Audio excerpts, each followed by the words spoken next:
Assalamualaikum warahmatullahi wabarakatuh. Alhamdulillah wassalatu wassalamu ala Rasulillah wa ala alihi wa ashabihi wa wala haula wala quwata illa billah. Kita mulai Ikhwanifiddin kajian kita alhamdulillah. Membaca kembali kitab Shahih Fiqh Sunnah pada halaman 134. Poin kelima. Ini masih pada tema syarat di apa ya? Judulnya apa itu di atasnya? Kalau akan Syarat sebelum itu. Abdul Zawad. Iya. Saya dicek dulu. Hilang meneh. Syurutu in'iqad ya. Syarat-syarat sahnya atau terlaksananya akdu zawaj. Tayyib yang nomor 5, an la ya'uda al-mujibu fa'il an ijabihi qabla qabulil akhir. Ini kalau dimaknai itu al-mujib itu kan orang yang mengucapkan ijab. Jadi bahasanya an la ya'uda, tidak menarik kembali. Al-mujibu, orang yang melakukan ijab itu an ijabihi, terhadap ijabnya. Tidak mengcancel. Qabla, sebelum qabulil akhir, diterima oleh yang lain. Sebelum qabul. Penjelasannya kita lihat. Dhahaba al-jumhuru khilafan lil malikiyati ila annal ijaba ghairu mulzamin walil mujibi an yarji'a an ijabihi qabla qabuli at-tarafi al-akhari. Coba kita maknani ini ya, saya lihat di terjemahan ini. Dhahabal jumhur berpendapat khilafan lil malikiyah, kecuali malikiyah atau pengikutnya Imam Malik, ila annal ijaba, bahwasanya ijab itu ghairu mulzamin. Kalau di sini diartikan tidak mengikat. Ghairu mulzamin, tidak mengharuskannya, tidak mengikat. Walil mujibi, dan bagi pelaku ijab atau yang melakukan ijab, yang mengucapkan ijab, an yarji'a, boleh menarik ya, boleh menarik ucapan ijabnya itu an ijabihi. Qabla, sebelum qabulit tarafil akhir, diterima oleh yang lain. Maksudnya at-tarafil akhir itu ya kalau ada mujib berarti ada qabilnya itu yang menerima ijabnya. Wa hina idin, dan pada saat itu berarti la yun'aqadul aqdu, akadnya juga tidak sah ya. Jadi tidak apa Pak? Ya tidak terlaksana gitu. Ya cuman begitu, tidak ada konsekuensi. Maka ada fa ya. Fala buddha an yusirra al mujibu fa'il ala ma atabihi minal ijabi ila qabulil akhir. Maka haruslah atau hendaknya an yusirral mujibu, orang yang melakukan ijab itu meneruskan ala ma atabihi ya, walam yusiru ala ma fa'alu hum ya, itu ya. An yusirra al mujibu, orang yang melakukan ijab itu harus terus menerus atau meneruskan ala ma atabihi, terhadap sesuatu yang, maksudnya ma atabihi itu yang dia datangkan, jadi yang dia ucapkan dalam minal ijab, dari ijab itu ila qabulil akhir, sampai nanti diterima oleh yang lain. Ini keterangannya ada dia. Footnote 4 antum lihat dalam Badai Ussona'i, Mughnil Muhtaj, Syarhul Kabir dan Mawahibul Jalil. Jadi tidak ghair mulzam itu ya kalau ditarik ya sudah, berarti kan tidak jadi akad kan gitu. Tidak tidak gimana-gimana gitu. Maka nanti kalau pengen akadnya sah ya harus diteruskan. Wa kadzalika law mata ahadul aqidaini ba'dal ijabi wa qablal qabuli lam yun'aqad, atau lam yan'aqid juga bisa ini, indal jumhuri.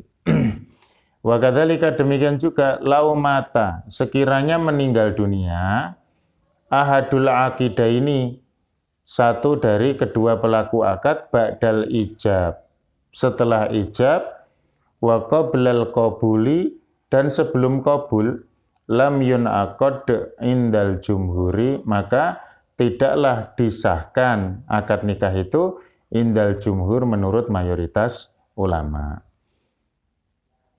Saya nikahkan putri saya Fulanah binti Fulan kepadamu dengan mas kawin seperangkat alat mandi, dibayar tunai, terus meninggal. Karena mujibnya kan walinya, ya, sudah sepuh, jantung, maka ya tidak sah. Tidak, berarti nanti akadnya diulang. Yang menikahkan dari kedua akidah ini itu harus hidup, hidup kemudian diterima. Kalau setelah diterima mati sah. Ya sah, no? Sah diserahkan, no? Dan itu banyak. Kalau sudah diterima mati banyak. Cuma matinya kapan itu? Besoknya atau setahun yang akan datang atau gimana? Bahkan sebelum ijab kabul mati ya banyak. Walinya mau menikahkan malah wafat dulu. Gitu. Ada kasus kayak saya kemarin di Klender itu. Itu ya sering tuh, jadi nikahnya di hadapan mayit, walinya meninggal baru saja, padahal nanti jam 9 akad nikah, meninggalnya pada subuh. Akhirnya menghormati mayit, akad nikahnya di hadapan mayit, bapaknya si perempuan itu. Nah, yang menikahkan naib memang. Gitu ya, jadi ini yang kelima sebagai syarat in'iqad atau absahnya pernikahan. Urutan wujib itu setelah bapak apa ya? Nanti ada wali toh. Nanti ada di sini, ada khilaf 4 madhab. Tidak harus bapak dulu, beberapa madhab itu malah anak dulu. Karena konteksnya nanti kan yang dinikahkan itu janda, sudah beranak. Nah, itu walinya ya anaknya yang afdol. Nanti antum lihat dalam apa itu syurutul wali itu. Anaknya itu berarti saya kandung. Anaknya itu ya anaknya sing mantene itu. Oh, anaknya janda mana? Nanti antum lihat di situ kan ada engko saya urut ndak anu susune ra remo. Kose ya. Nanti dalam wali. Ya kalau di mazhab Syafi'i kena ayah urutannya jelas itu, ayah, kakek ke atas, ya, sampai nanti baru ke samping atau anak kan nggak mungkin dong, anaknya belum lahir. Tapi ulama itu kok sampai ada yang diprioritaskan anak itu, ternyata konteksnya yang dinikahkan janda beranak, ada bakso beranak. Baik, kita lanjutkan. Sanian yang kedua, syurutun fil aqidaini al-waliyu wal khatibu. Yang kedua, syarat-syarat yang berlaku bagi pelaku akad kedua-duanya. Siapa? Al-wali dan juga al-khatib. Al-khatib, antum-antum, saya, peminang atau pengantin laki-laki. Yang pertama, al-awwal, ahliyatu kullin minhuma li ijra'il aqdi. Ada istilah ahliyah itu ya mampu boleh. Kulin setiap minhuma dari kedua pelaku akad li ijra untuk melaksanakan al-aqdi, akad itu. Nah, penjelasannya ahliyah itu artinya an yakuna balighon, hendaknya dia balik ala khilafin fis sabiyyi al mumayyizi idza ajazahu waliyuhu fa'il. Nah, itu kalau asalnya balik. Ala khilafin, tetapi berbeda kasus. Fisobi al-mumayyiz. Ada anak kecil, tapi dia sudah mumayyiz. Mumayyiz ini yastati an yufarriq bainal haq wal batil. Wa bainal ma'rufi wal munkar wa hadana ila siratil mustaqim.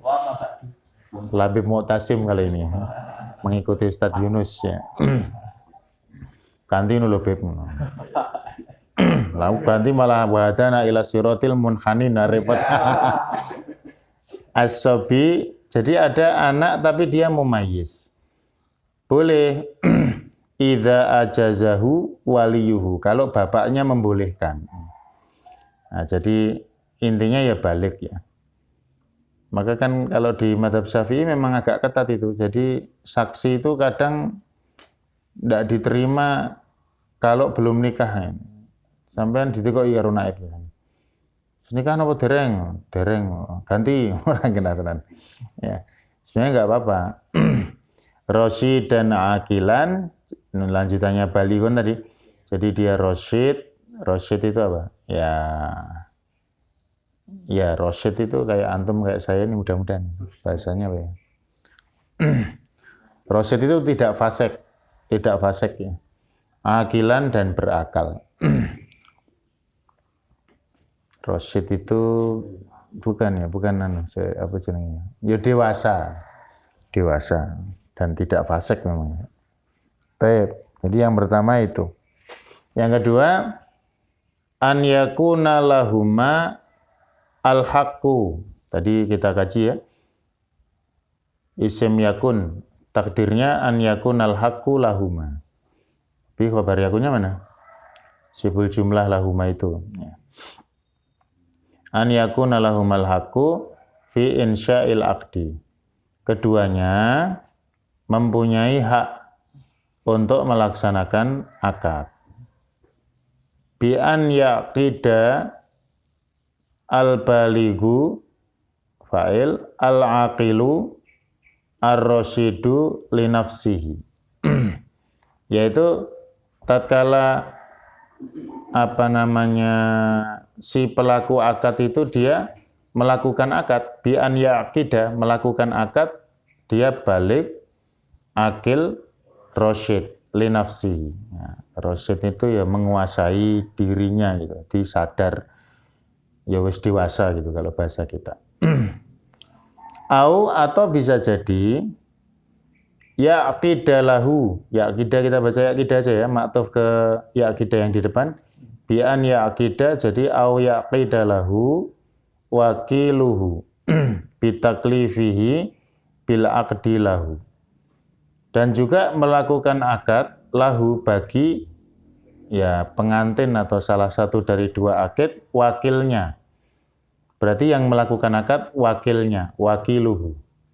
Bitaklifihi, dengan tanggungan yang dia bawa, bil aqdi, untuk melakukan akad itu lahu bagi yang diwakili.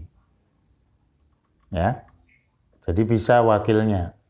Maka kalau wali tidak menikahkan sendiri, biasanya kan diganti diwakilkan kepada Pak Naib. Itu kalau di kita biasanya ada sigot taukil. Antum pernah? Antum kemarin langsung ya? Langsung Bapak ya? Yang minta saya. Nah, Tad Suryadi sing nikahke sapa? Bapak langsung. Terlapik. Rung kabeh. Tad Misbah langsung Bapak ayo Kiai. Ya wis dadi ora enak. Nah, aku Ustaz Yunus. Ustaz Yunus. Kan. Lah nek Ustaz Yunus kok. Bapake kono ya Ustaz Yunus, bapakku ya Ustaz Yunus, istilah pas kuwi. Pas kuwi kan ya. Lalu siapa Masa itu. Bapak mereka. Lho kan bapak Ekono, bapak sing putri. Bapak Labib kena raiso no. Raiso nompo. Ono sing nompo Labib. Masa Labib Arnomo diwakilke Pak kleru kok malah itu. Tak kabeh. Atria. Lanjut. Wa bitahaqquqi alwilayati atau dengan merealisasikan perwakilan. Jadi maksudnya kalau apa namanya alwilayah itu ya wakil gitu ya. Perwaliannya itu loh. Perwaliannya itu yang penting cedoh. Kan tadi au yaqidalahu wakiluhu bitaklifihi bil aqdilahu wa bitahaqquqil wilayah.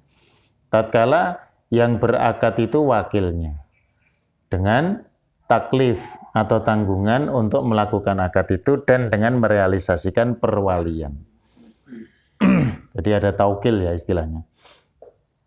Biha itu di mana yu'tihi asyar'u fa'il haqqa insya'il aqdi. Di mana syariat itu memberikan hak untuk melaksanakan akad itu. Wa ammal fuduli alladhi yaqidu li ghairihi bi ghairi idnihi fala yasihhu aqduhu. Nah, ini saya tidak tahu arti fuduli ini apa. Ini istilah fikih sebenarnya, tapi al-fuduli itu apa? Ini istilah apa? Orang namanya fuduli. Diterjemahan dia nggak bisa menerjemahkan, udah diterjemahkan urip banget. Saya tadi baca itu Raisa nerjemahkan. Nanti dicari dulu ya. Tapi yang pasti fuduli itu orang yang tidak bisa melakukan akad. Wa amal fuduli alladhi yaqidu li ghairihi, dia kan melakukan akad untuk orang lain bi ghairi idnihi, tanpa izinnya. Tanpa izin yang apa namanya diwakili akadnya itu fala yasihu aqduhu, maka tidak sah akadnya. Intinya sudah kita tangkap ya. Tapi istilah fuduli ini apa ya? Oh, ada. Berarti ada pun kecurigaan apa? Orang-orang itu. Wa amal fuduli berarti orang yang Dicurigai. Dicurigai ngono ya. Orang yang tidak terpercaya lah bahasanya gitu. Ada modus begitu. Kira-kira ini nanti mungkin pemirsa bisa memberikan masukan untuk kajian yang tidak begitu kompeten ini. Ini kajian santai. Kita belajar baca kitab ini, pemirsa sekalian ya. Gimana Kak? Ya enggak. Lihat tadi gimana? Antum tadi memberi. Ini kan. Tadi artinya gimana? Wa amal fuduli, adapun orang yang berstatus sebagai fuduli atau faduli ya, kita bacanya juga nggak ngerti. Alladzi yang mana yaqidu li ghairihi, melakukan akad untuk orang lain bi ghairi idnihi, tanpa izin, ya berarti ya tanpa izin yang akadnya itu diwakilinya gitu. Fala yasihu aqduhu, maka tidak sah akadnya. Ya harus jelas lah.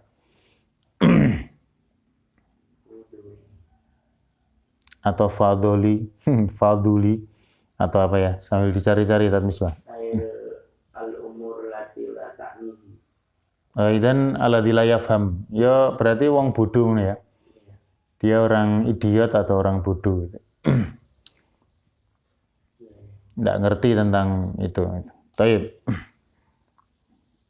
Yang ketiga, ridhohuma wahtiyaruhuma. Nah, di antara syarat pada dua akad ini adalah ridhonya si pelaku akad, wahtiyaruhuma, dan kesadaran untuk memilih dari kedua belah pihak itu. Ikhtiar itu kan asalnya hak untuk memilih gitu. Jadi dia sudah sadar betul. Fa'in aqida atau aqdal aqdu maaf. Fa'in aqdal aqdu min ghairi ridhohuma ya. Au ridho ahadihima lam yasiha. Jadi kalau akad itu dilaksanakan fa'in akida al-akdu min ghairi tanpa ridhohuma keridoan keduanya dua-dua pihak au ridho ahadihima atau satu pihak saja lam yasihha maka tidak sah akadnya. Ini juga sering ya kita jumpai belum selesai pembicaraan di level sebelum akad, tapi dipaksakan untuk melakukan akad itu. Kadang munculnya memang bapak ibunya setuju, simbahnya nggak setuju. Meyakinkan simbahnya ini lama. Karena simbahnya orientasinya masih pada primbon Jawa. Anak nomor 1 gak kena nikah karo anak nomor 3. Dan macam-macam lah ya, rumus-rumus yang kita juga ndak hafal itu. Kono laire Senin Wage, ora kena karo Jumat Kliwon. Koncone Susana dan sebagainya. Ndak ya. Antum ndak ngerti Susana ya? Tahu ya? Ikon hantu Indonesia. Nek hantu rupane kaya Susana. Aduh pengen ketemu kabeh arep. Yang keempat, an yasma'a yang ridhohuma itu kembali ke yang al-aqidah ini. akidah ini. Jadi bukan orang di luar dari akidah ini. Enggak. Lah makanya kan harus ada otoritas sebetulnya kan. Lah lucu. Baik saya pernah itu nunggu 1 jam. Acara itu mundur 1 jam karena pihak laki-laki itu masih berdebat iki ngene. Dadi dhisik engko nek kita datang berarti jadi nikah, kalau ndak berarti ndak. Ngono. Itu ada ungkapan begitu. Meskipun wong tuane pokoknya mengke insyaallah. Berarti orang tuanya yo rada ngerti syariat, ning anake yo mesake. Ning dadi ra genah gitu situasinya itu. Ternyata ada saudaranya atau siapa gitu loh yang menghalangi. Itu disampaikan ke saya, sudah saya sampai lokasi, terus disampaikan, ini ceritanya enten ontran-ontran, ngeten nyun pangapunten, ya ndak apa-apa, aku batinku situ kan ra masalah, aku wis teko mulai disangoni rampung. Lah nek mulai ra disangoni lah kuwi pemirsa, ini pelanggaran. Lah kan ya ora masalah, situ ya ora apa-apa. Dadi lucune akhirnya apa? Pak Naipe teko nesu karena belum jadi, ditinggal pergi ke tempat lain. Jadi Pak Naib petugas itu sampai marah. Karena kipi itu jane itu. 1 jam lagi nanti suruh datang. Lah 1 jam itu ternyata setengah jam berikutnya datang rombongan berarti sido. Lah kan rung dinikahke. Aku sampai ngene, saya nikahkan aja. Lah kan aku kon ngisi tausiah neng urung dinikahke. Akhirnya aku ngisi dadi calon pengantin. Lah linggue wis dijejerke ngono kae rak gendeng to. Aku dadi malah bingung dhewe. Itu. Jadi duduknya sudah dijejerkan itu. Nah, kita ngasih tausiah baru 5 menit penghulu datang diputus akad nikah dulu. Dadi aku kaya dolanan kae. Tapi ya ora apa-apa nek wis ngono kuwi sing penting amplope. Ora genah tenan. La haula wala quwata illa billah. Maaf ini gojekan saya ya untuk amplop pemirsa ya. Karena ini nggak ada amplopnya. Tapi terjadi begitu itu. Berarti tarik ulurnya. Ya intinya sebenarnya pada pelaku akad. Kalau pelaku akad sudah yakin, ya sudah dinikahkan saja, ndak usah Tapi ya masih budaya begitu ya di Jawa. Bae ora akhirnya malah dadi ontran-ontran ora patilos meskipun akhirnya ya kono ngerih-ngerih gitu ya. Sampai hari H itu jadi 2 pekan atau berapa itu proses ngerih-ngerih simbahi apa sopone itu supaya mau gitu. Oke. Yang keempat, an yusmi'a kullun minhuma kalamal akhari wa yufahimahu. Bisa juga kita bikin sulasi. An yasma'a kullun minhuma kalama al-akhari wa yafhamahu. Tadi saya nyimak Mas Fahmi tadi tak bikin muta'addi. Sama-sama muta'addi ya. Tapi maknanya sama. Kalau an yasma'a kita bikin sulasi. Berarti setiap pelaku akad dia mendengar kalamal akhar, ucapan yang lain, wa yafhamahu, dan memahaminya. Tapi kalau an yusmi'a itu berarti memperdengarkan kulun minhuma, setiap pelaku akad kata-katanya, ya. Tapi kalau yusmi'a kan jadi agak susah karena kalamal akhar wa yufahimahu. Kalau yusmi'a ya kalamahu binafsihi, ya. Kalau dia memperdengarkan kan bukan memperdengarkan, tadi saya keliru berarti. Kalau yusmi'a kurang pas, ya, karena berarti memperdengarkan kalamnya orang kan ya enggak pas itu. Kalau memperdengarkan ya kalama huwa nafsuhu gitu. Maka kita baca sulasi saja, ya. Jenenge cik latihan. An yasma'a kullun minhuma, hendaknya mendengar setiap dari pelaku akad itu kalamal akhar, ungkapan atau perkataan yang lain, wa yafhamahu ma'tuf, dan memahaminya. Ya makanya betul kalau nggak ngerti bahasa Arab ya dikaji dulu maknanya supaya paham itu. Kalau memaksa untuk menggunakan bahasa Arab. Bahkan ada yang pakai bahasa Jawa, ya. Bahasa Jawa itu kan juga harus ngerti. Kita, antum kalau nikah yang belum, kemudian dinikahkan pakai bahasa Jawa ya harus paham. Biasanya ada teksnya, sudah latihan dulu. Yang kelima, an yakuna kullu wahidin minaz zaujaini ma'luman ma'rufa. Hendaknya kullu wahidin, setiap satu minaz zaujaini dari pasangan suami istri, ma'luman diketahui, ma'rufan dikenal. Falau qalal waliyu, kalau wali berkata, zawajtuka wahidatan min banati, saya nikahkan kamu satu dari anak-anak perempuan saya. Walam yuhaddidha, dan tidak menentukan siapa, anak 5 padahal. Walahu aktsaru min bintin, padahal dia punya lebih dari satu anak. Lam yasihhal aqdu, tidak sah akadnya. Saya nikahkan kamu, wahai, biasanya diceluk sing ngono ya. Ya Misbah, lah baik. Wah. Tidak baik gitu. Saya nikahkan dengan putri saya, siapapun lah yang kamu mau. Wes, tinggal pilih. Tidak boleh, ya, harus ditahdid yang mau dinikahkan siapa. Mungkin kembar 3, kembar 2 itu ya, kalau kayak ibu-ibu di Palestina itu.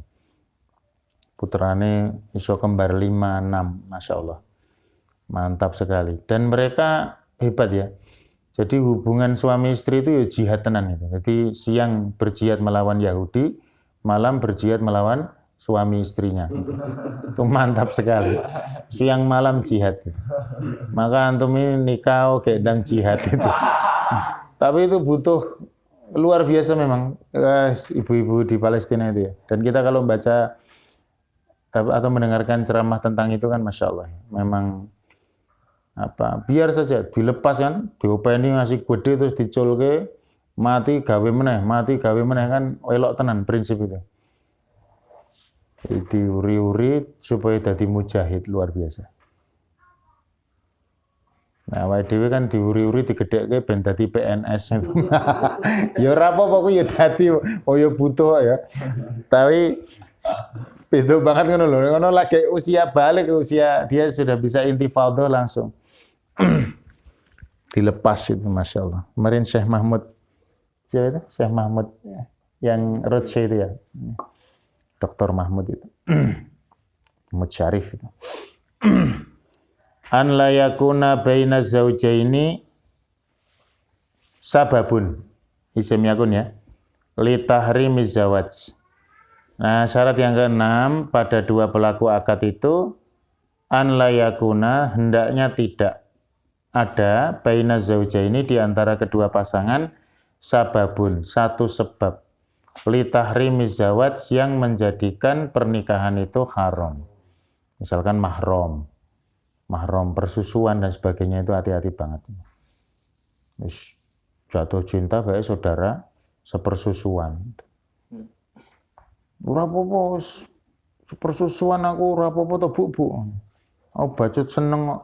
Ora iso kuwi dhisik tak susoni siji sumbere siji. Oh, wis tok lali lho Bu, dadak mbok eling-eling. Lali piye wong kelingan bocah kok ora genah ngono. Ya serang genah pokoknya ya. Waqat taqaddama bayanul muharramat dan telah berlalu penjelasan tentang muharramat. Oke. Sementara itu ya, jam 6 lebih 10 bagi yang ngajar-ngajar nanti. Besok kita lanjutkan syurut sihhati akdin nikah. Kalau bisa setengah 6 tet kita mulai ya. Atau kita mulai besok setengah 6 tet, antum datang dan belum datang. Kalau yang datang baru saya tok ya saya ngomong sendiri. Tapi biasanya masih sudah ada tadi. Mas Fahmi, Mas Umar, Ismail, Mas Tony. Mas Labib ini bujangan yang datangnya terakhir. Ya karena mau menikah. Karena mau menikah ada udzur gitu. Yang lah pokoknya mau. Situ. Ada rencana. Situ pernah toh, Bib? TKI mana? Nanti nunggu pandemi berakhir. Waduh, repot banget itu. Kita akhiri dengan kafaratul majelis. Subhanakallahumma bihamdika asyhadu an la ilaha illa anta astaghfiruka wa atubu ilaik. Assalamualaikum warahmatullahi wabarakatuh.